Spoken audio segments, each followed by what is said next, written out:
Good evening, everyone, and thank you for coming to Deb Chanel's 48th World, where we do soap opera reviews on the young and the restless. First of all, I want to say thank you for coming to my channel and happy 4th of July. I hope it was a blast and safe one for you and each one of your family members. Okay, let's get right on into the episode. The summary that they give us is Nikki's life is in danger. Phyllis takes a big step in her relationship with Billy. And then we have Adam scheming backfires. First episode of the scene that was aired today, July 4th, 2016, 3 o'clock Eastern Standard Time. Phyllis and Billy made love, of course, and Phyllis is trying to get Billy to leave. Phyllis is having guilty pleasure feelings about cheating on Jack.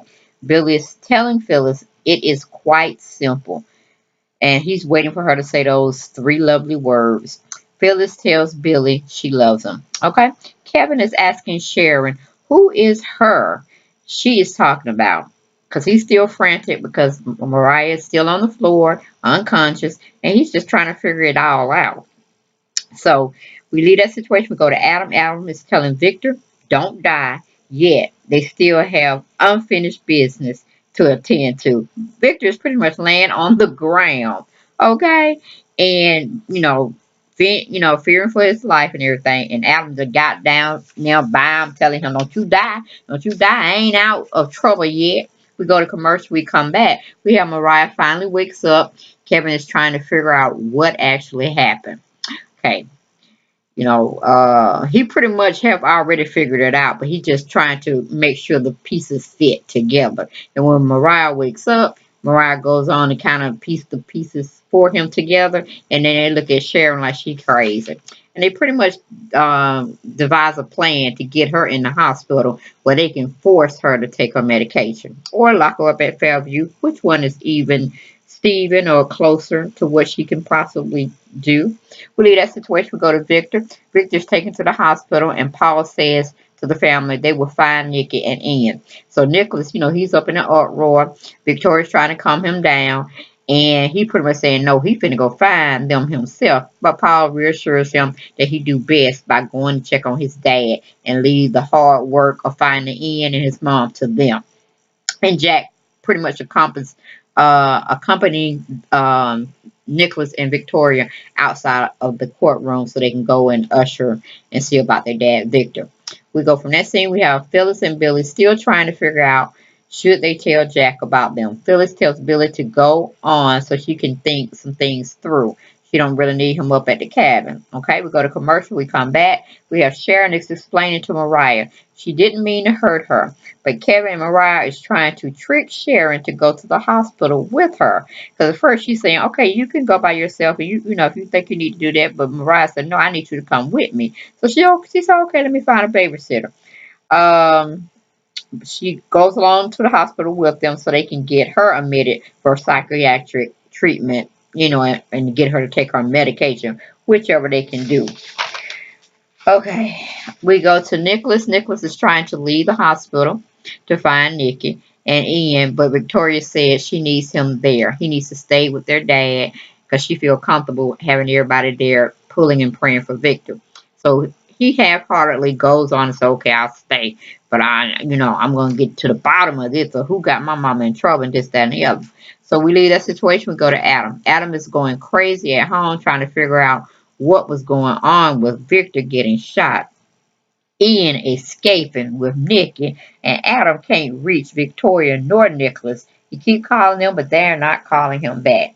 He's going crazy. Then Dylan finally comes over with no good news, okay? Then we leave that situation, we go to Billy. Billy goes to the athletic club, sees Jack there at the bar looking kind of distressed. Jack, he goes on to meet his brother at the bar, have a seat. Jack goes on to tell Billy the news about that happened at the courthouse, Victor getting shot, Nikki being taken hostage by Ian, and Ian and her are both on the run. Don't nobody know where she is, heads or tails. Um, then we have Ian. Ian has Nikki. They show up at Jack's Abbott's cabin out in the woods.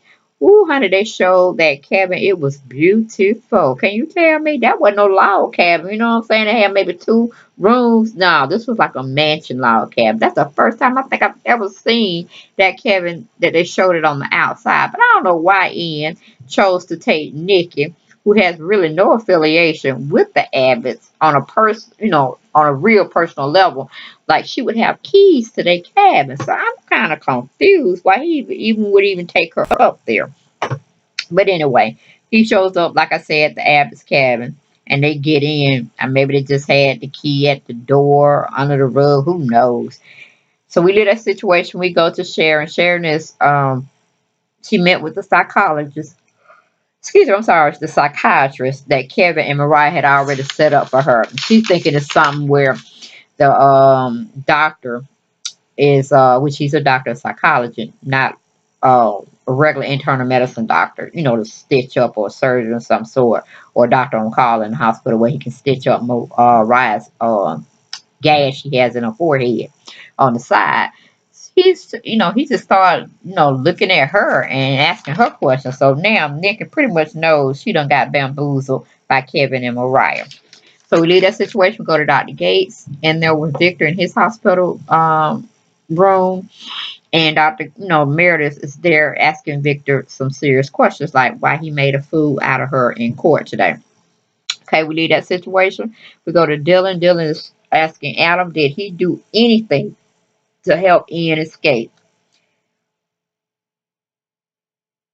I mean, he is going off the roof on Adam because he's just upset. His mama's out there with a dangerous criminal, and they know how crazy Ian is. He'll shoot everybody and probably himself if he felt he had to go back to jail.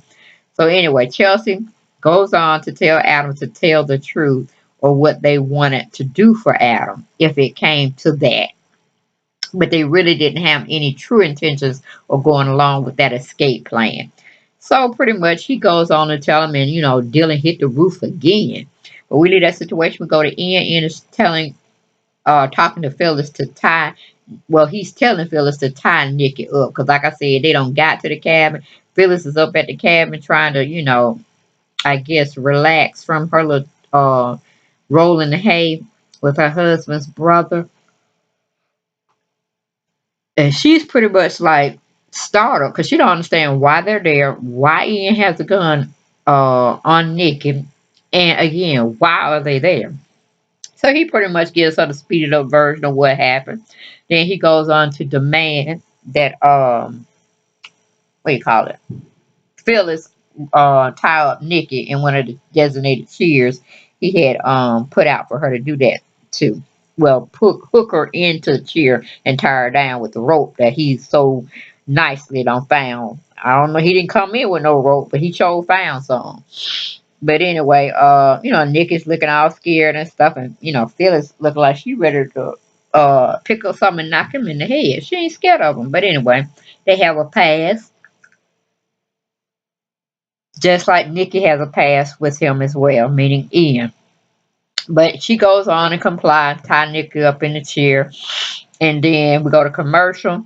Come to find out, he not only had Phyllis tie up Nikki in the chair, he done turned around and tied up Phyllis in the chair as well. Ian asked Phyllis, where is her laptop?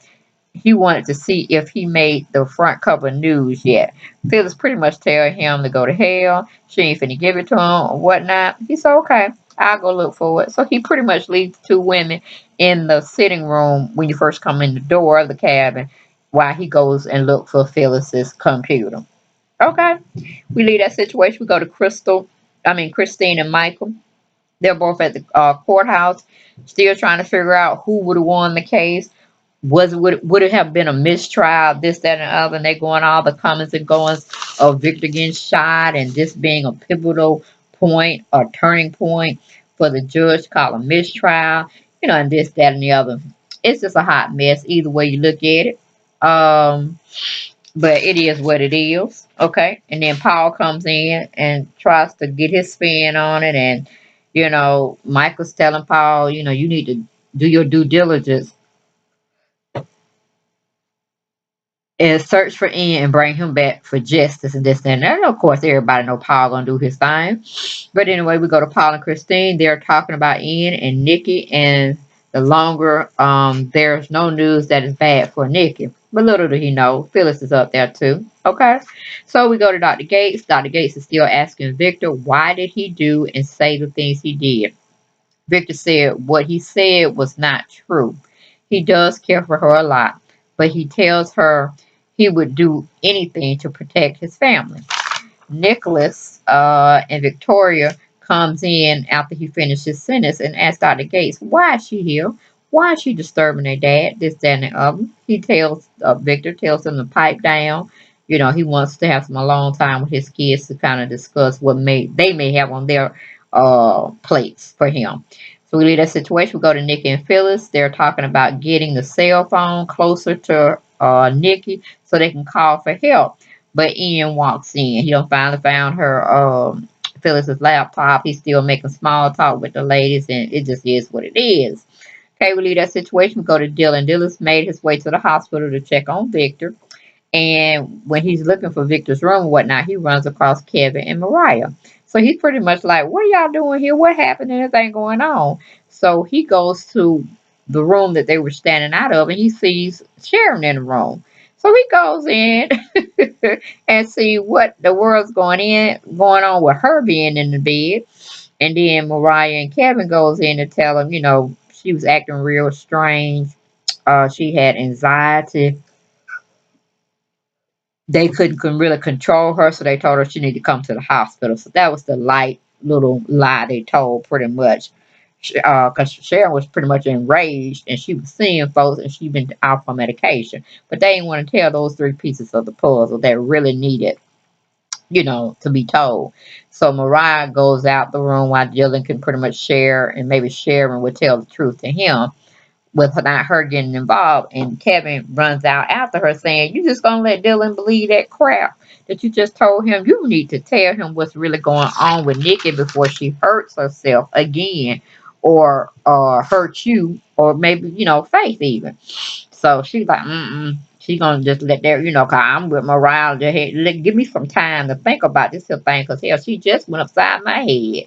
I just was on the floor for I don't know how long. I've been unconscious, and then just give me a minute. Let me think about this here. So we leave that situation, go to Victor. Victor's fussing with Victoria and Nicholas, and he's blaming them. While Meredith is kind of listening outside of the door. She's peeking in, trying to get her little hair on. You know what I'm saying? Then we go to Jack and Billy.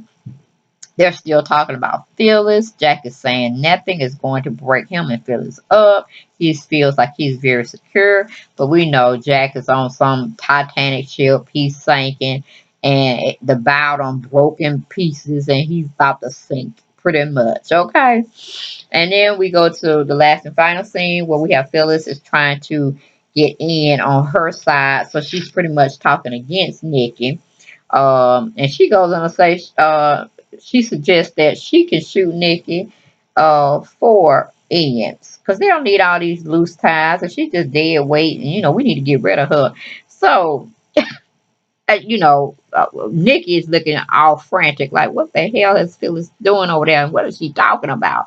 But it's all in Phyllis's train of thought of how she thinks when she really need to get rid of somebody.